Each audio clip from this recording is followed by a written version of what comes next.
I am just gonna be so real right now. Like, I am having a hard time, and I can recognize and I am aware of the fact that, like, life is not linear, and there are good times and there are bad times.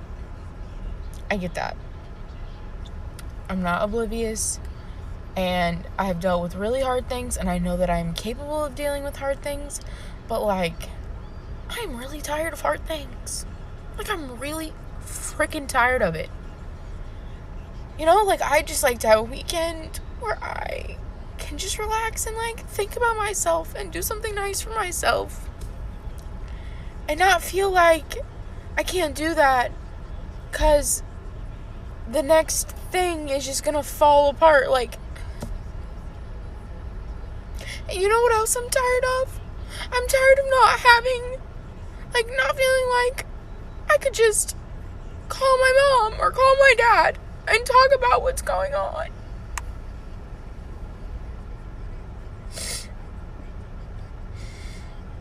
I wish that I could just call them and say, I'm struggling and I need your advice because you're my parents and because you're supposed to be a safe space for me.